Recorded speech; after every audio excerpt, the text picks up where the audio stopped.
Welcome back to another Blue Jays talk out west here. So the game just ended. The Blue Jays are trying to go for 6 straight wins. I got some recap, but all in all, game started out good, but ended badly. So let's start with some recap, then I'll get into some things I want to talk about. So top one, Bichette doubles, continues his hit streak to 6 games since being called up. Sack bunt gives by Galvis, 1-0, Bichette to third, Gurriel strikes out. With 2 outs, Vladdy Guerrero Jr., sorry, spelled it wrong here. Vladdy Guerrero hits a double over the left field's head, scores Bichette from third, and continues his hit streak to 7 games. Smoke then strikes out to end the inning, leaving Vlad on second. Bottom of second, a scary play happened. Derek Fisher misjudges a fly ball and is hit in the face right by his eye and leaves the game for concussion protocol and face contusions. He is replaced by Jury. Top three, 2 out.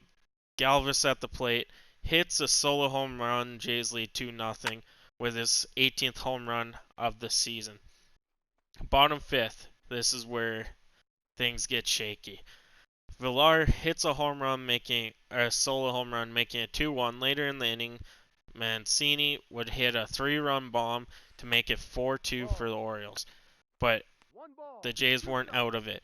Top 7, Jury in the first and 1 out. Jury on first and 1 out. Baltimore brings in a lefty to face Reese McGuire, and McGuire hits a slider out of the park for a 2-run home run to tie the game at 4. Then Bichette would single to left field. Galvis hits a triple to left field. Bichette tries to score, but is thrown out on a really close play. They had to review it, and it was inches. Then Gurriel Jr. would strike out. Galvis would be stranded at third. Bottom of seventh,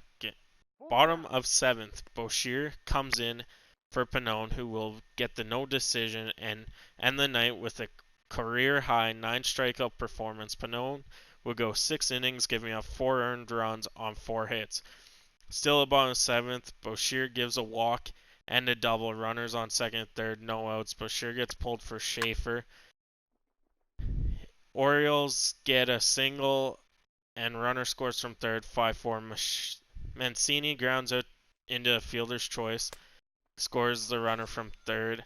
Score would be 6-4. Orioles both runs charged to Boshier, and that would be how the game ends. And I'm just watching Sportsnet right now, and Aaron Sanchez, Joe Biagini, and 2 other pitchers have just combined for the 12th no-hitter in Astros history. That's what we get for trading Biagini and Sanchez, right? They would combine for that. But that's on other news. Great on those ex-Blue Jays. So back to the Blue Jays game. Vladimir Guerrero Jr. is on a 7-game hit streak after tonight. He is 15 for 31. He's almost hitting 500 in those 7 games. He has 4 doubles, 4 home runs, 18 RBIs, and he actually leads the league in RBIs since the All-Star game. And since July 16th, the Jays lead the league with 81. With Galvez's and Reese McGuire's, that would be 83 home runs. And the next closest is the Minnesota Twins with 77 entering tonight.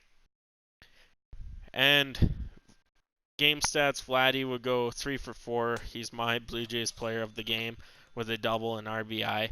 And also Bichette extends his hitting streak to 6 games. What can you ask more about those two? Pitching. Pitching was a huge struggle tonight. Pannone started off great. Pannone, it shouldn't have been.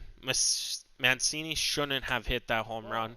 There was a play where the batter before hit a ball to Hernandez, and Hernandez could have thrown the guy out at third. He did throw it to third, but Guerrero wasn't on the bag. He was closer to try and stop the ball sooner, which ended in the ball winding up behind Guerrero Jr. and the guy was safe to third. Guerrero would have just been on the bag, anticipated the hop better. That wouldn't have happened, but that's just a rookie mistake. He'll learn from it. And honestly, our bullpen let us down. Boshier let us down, per se, not the whole bullpen. But Adams did come in too. He pitched he walked his first batter, then then knocked down 3 guys after that. But that's what we get, is we traded most of our bullpen at the deadline. Not much we could do about that. The Jays bats did go quiet, besides Vladdy's, but Galvis is on that hot streak. And that leads me to our next thing. We don't have anyone over 20 home runs. Yet we're leading the majors since June 16th. That's crazy. But we do have a 4-way tie for first in home runs at 18. Galvis, Smoke, Gurriel Jr. I believe the other one was Hernandez, if I'm not mistaken.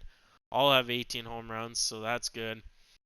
And who knows, the way Vladdy Guerrero is swinging the bat, he could be up there soon. But other than that, the game was well played. The Boshier had a rough outing, which ultimately cost us the game, and a couple of mistakes, mental mistakes. I wouldn't call them big mistakes, they were just mental mistakes that cost the Blue Jays too. And also, there was another great catch by Gurriel Jr. to save actually 2 more runs from coming in. This game could have been an 8-4, 10-4 game easily, but he made a nice diving catch to end the inning and keep it a 6-4 game, and that's where it stands. Tomorrow, I believe it is Sean Reed Foley, if I'm not mistaken, pitching, and the Blue Jays try to go for the series. Hopefully they can do it. That game is on actually tomorrow morning. Out where I am, it's 10:30 Eastern time. It's 12:30, and that's all I have for now. So I'll catch you on tomorrow's episode. Have a great night.